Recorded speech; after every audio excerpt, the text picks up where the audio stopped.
नमस्कार दोस्तों, मेरा नाम है विशाल। आप सबका स्वागत है स्टॉक बॉक्स के बिजनेस स्टैंडर्ड एनालिसिस वीडियो में। यहाँ पर हम डिस्कस करते हैं बिजनेस न्यूज़पेपर्स के कुछ बढ़िया आर्टिकल्स और इनका कॉज और इफेक्ट, इन दोनों चीज़ों को एनालाइज करते हैं।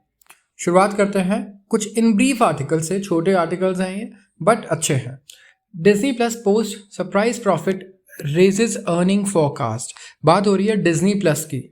एक्सपेक्टेशंस कुछ अच्छे नहीं थे, इसीलिए जो प्रॉफिट आया ये काफ़ी सरप्राइजिंग था। स्टॉक में भी अच्छी मूवमेंट देखी गई रिजल्ट के बाद। वॉल्ट डिज्नी की स्ट्रीमिंग एंटरटेनमेंट यूनिट ने पोस्ट किया है पहला प्रॉफिट ट्यूसडे को, और ये है 2 quarters ahead of schedule. And media firm, ठीक है, एक मीडिया फर्म है ये, इन्होंने रेज किया अपने एनुअल अर्निंग पर शेयर, मतलब एक शेयर पे कितनी अर्निंग्स आती हैं प्रॉफिट। एंड इन्होंने कहा कि जो टर्न अराउंड है इनकी वजह से रिजल्ट्स बहुत अच्छे आ रहे हैं। तो कुछ टर्न अराउंड इन्होंने किए थे एंड सरप्राइज कर दिया है पूरे मार्केट को। तो जनवरी से मार्च तक अगर D2C एंटरटेनमेंट डिवीजन की बात की जाए तो यहाँ पे Disney plus and Hulu streaming services ने इनकम रिपोर्ट की है $47 मिलियन की। कंपेयर करें पिछले साल से तो 587 मिलियन का लॉस था। और अगर कंबाइंड स्ट्रीमिंग सर्विस बिजनेस देखें आप ESPN के साथ, तो इन्होंने लूज किया $18 मिलियन। तो पिछले साल इन्होंने कंबाइंड लूज किया था $659 million in the prior year. So unexpectedly profit में आ गया है अगर देखा जाए तो, ठीक है, which is a very good news for the company and for the investors. इसके अलावा government neglecting intelligence agencies interference पाक SC। पाकिस्तान के सुप्रीम कोर्ट जज जमाल खान ने कहा है कि ट्यूसडे को कि गवर्नमेंट कुछ नहीं कर रही है। जो इंटरफेरेंस हो रहा है पावरफुल इंटेलिजेंस सर्विसेज से, ठीक है, इंटरफेयर किया जा रहा है, शायद मैनिपुलेट किया जा रहा है जजेस को, ठीक है, इंटेलिजेंस द्वारा। इसमें गवर्नमेंट कोई भी एक्शन लेने को तैयार नहीं है। और यहाँ पे ये एलिगेशंस इस तरीके के लग चुके हैं कई सारे जजेस से। तो इन एन अनप्रेसिडेंटेड मूव 6 जजेस of Islamabad high court in March sought intervention. Unprecedented move मतलब आज तक ऐसा कभी नहीं हुआ कि 6 जजेस इस्लामाबाद हाई कोर्ट के पाकिस्तान में, इन्होंने मार्च में इंटरवेंशन के लिए रिक्वेस्ट किया by supreme judicial council. Against किस चीज के लिए चाहिए interference? Alleged interference in working of judiciary by Pakistan intelligence agency. इनका कहना है कि पाकिस्तान की जो इंटेलिजेंस एजेंसी ISI ये जजेस के साथ उनके काम में काफ़ी ज़्यादा बाधाएं डाल रही हैं। तो जितने भी जजेस हैं उन पे किसी तरीके का शायद प्रेशर डाला जा रहा है या किसी भी तरीके से परेशान किया जा रहा है। एंड इन्हें कंप्लेन करना पड़ा सुप्रीम जुडिशियल काउंसिल को कि इस चीज़ को जल्दी से जल्दी रोका जाए, ठीक है। एंड टोटल स्ट्रेंथ ऑफ 8 में से 6 जजेस ने ये लेटर लिखा सुप्रीम जुडिशियल काउंसिल मेंबर्स को। और यहाँ पे abduction, torture of their relatives, इन सारी चीज़ों की बात की गई कि प्रेशर दिया जा रहा है वहाँ के हाई कोर्ट जजेस पे, टॉर्चर के रिलेटिव्स को टॉर्चर किया जाएगा, या फिर किडनैपिंग, एब्डक्शन का, या फिर सीक्रेट सर्वेलेंस का उनके घरों में। आते हैं दूसरे आर्टिकल पे। चाइना थ्रेट टू फिलीपींस में रिलीज सीक्रेट डील्स ऑडियो।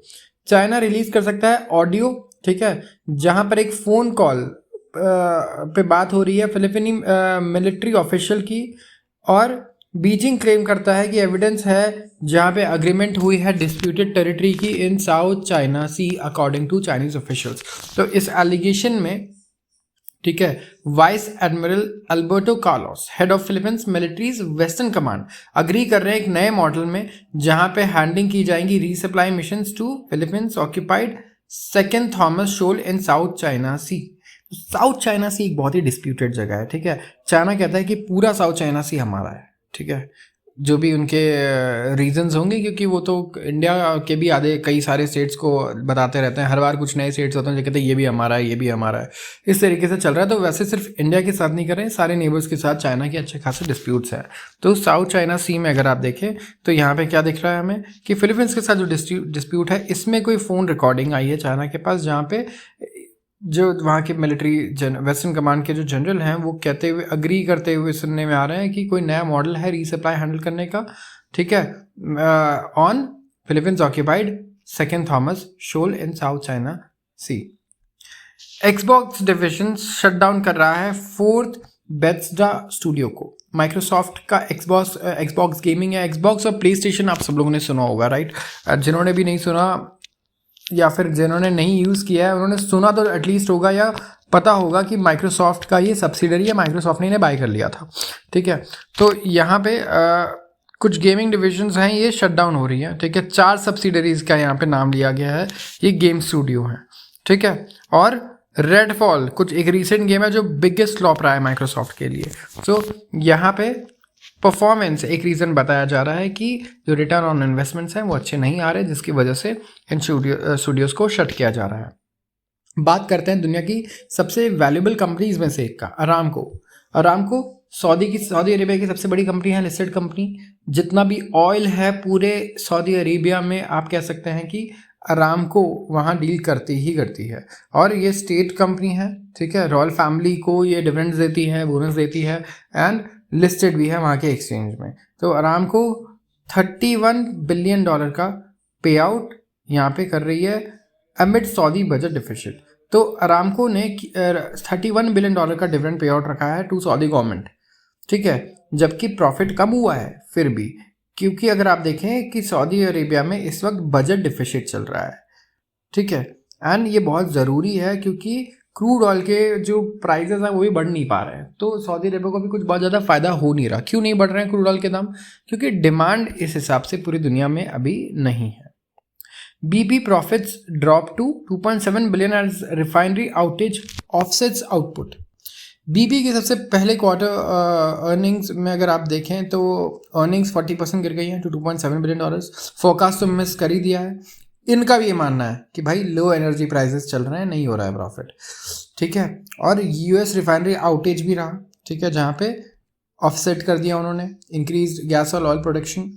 यहाँ पे डिविडेंड इन्होंने डिक्लेयर किया है 7.27 सेंट्स पर share, and share buyback program भी इनका चल रहा है $1.7 बिलियन का in next 3 months. So petroleum companies कुछ ज़्यादा अच्छा नहीं कर रहे वर्ल्ड वाइड। अगर आप देखें ऐसा नहीं है कि कंट्री स्पेसिफिक है, ये सऊदी अरेबिया में भी अच्छा नहीं किया इन्होंने, जो बड़ी कंपनियाँ वहाँ की सबसे, एंड US में भी कुछ बहुत खास देखने को नहीं मिला है।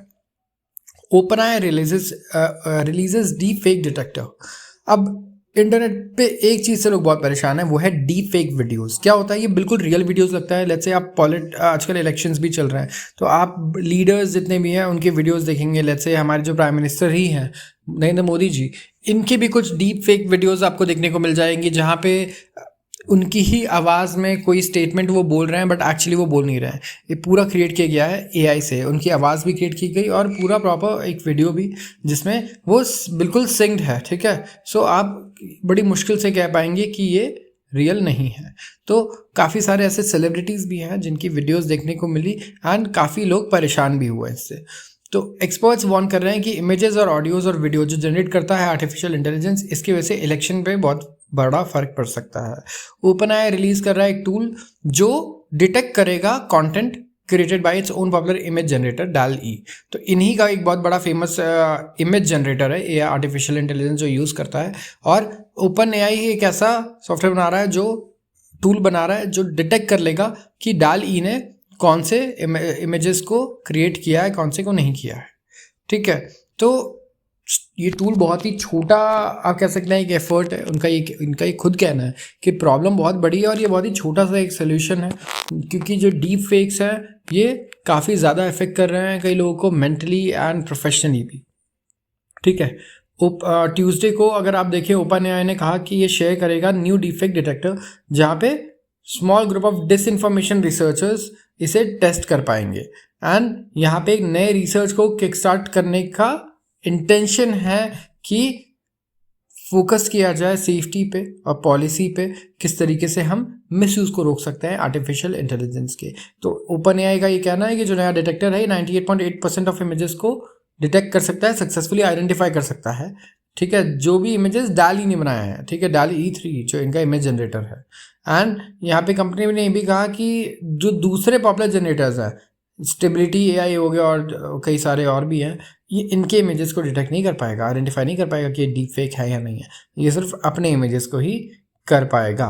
तो यहाँ पे इनका ये कहना है कि डीप फेक डिटेक्टर प्रोबेबिलिटीज़ के बेसिस पे चलता है, तो ये कभी परफेक्ट हो ही नहीं सकता, ठीक है, क्योंकि प्रोबेबिलिटी के बेसिस से बताएगा कि क्या चांसेस हैं, कितने परसेंट प्रोबेबिलिटी है कि ये वीडियो या इमेज एक डीप फेक वीडियो या इमेज है। ओके, सो यहाँ पे वाटर मार्किंग की का रिकमेंडेशन भी है। काफ़ी लोगों को वाटर मार्क मतलब ये होता है कि आप देखते हैं कुछ वीडियो या इमेज जहाँ पे उस कंपनी का लोगो छोटा सा आपको ट्रांसपेरेंटली दिखेगा, ठीक है। सो इस तरीके की चीज़ें भी हो सकती हैं, but of course commercial use इनका फिर होगा नहीं, है ना। एंड जब तक ये फ्री है they can do this, but अगर कोई प्रीमियम ले रहा है तो दे विल नेवर वांट कि जो वीडियोस वो क्रिएट कर रहे हैं कंटेंट उसमें उस एआई का नाम लिखा है, बिकॉज लोग अपने पर्सनल लेट्स से बिजनेस के लिए या किसी और चीज़ के लिए यूज़ करना चाहेंगे एंड वो प्रमोट नहीं करना चाहेंगे ओपन एआई को, ठीक है। सो इलेक्शंस में अगर आप देखें पॉलिटिकल कैंपेनिंग में, तो इसका मिसयूज़ हो सकता है बहुत ही बुरी तरीके से, जिसकी वजह से लोग और ज़्यादा यहाँ पर परेशान आपको नज़र आएंगे। तो आज के लिए बस इतना ही। अगर आपको वीडियो पसंद आई हो तो ज़रूर इसे लाइक करें और चैनल को सब्सक्राइब करना बिल्कुल ना भूलें। धन्यवाद।